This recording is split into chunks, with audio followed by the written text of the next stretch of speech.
Iako ovo objavljujem sada, ovo je snimano ranije, kod nas je još uvijek subota, još nekih 50 minuta do zalaska sunca.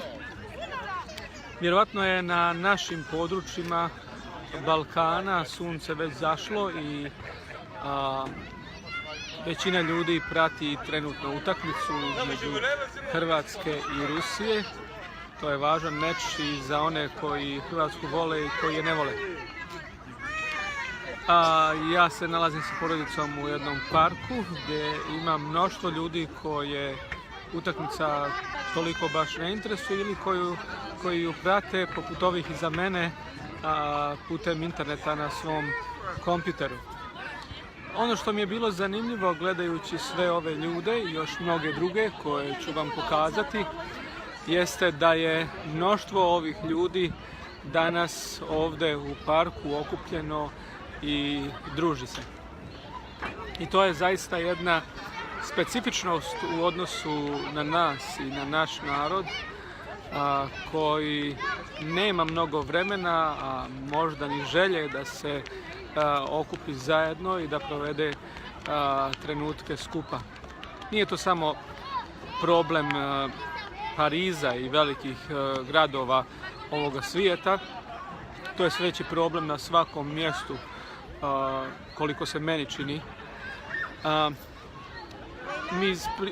Mi zagovaramo neki čudan pristup duhovnosti ponekad i zajedništva u crkvi. U crkvi se ne smije pričati, ne smije govoriti, za vrijeme pauze se mora održati posebno tiho i sveto vrijeme. A nakon bogosluženja svi trčimo što prije da odemo kući iz raznih razloga.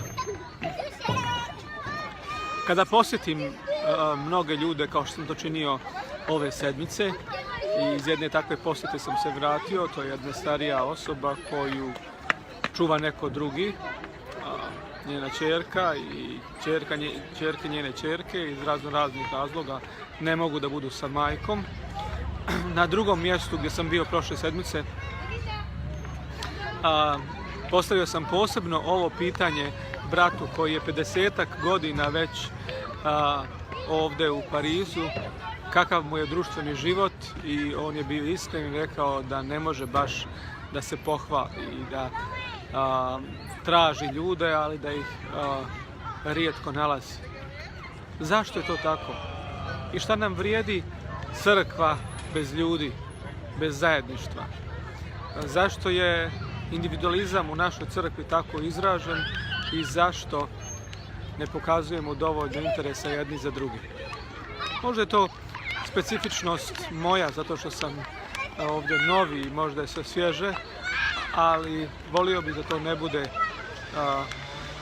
taj razlog, nego da bude ono što vjerujem da Bog želi da mi zaista ostvarimo na ovoj zemlji, a to su normalni odnosi sa ljudima koje volimo i koji nas vole.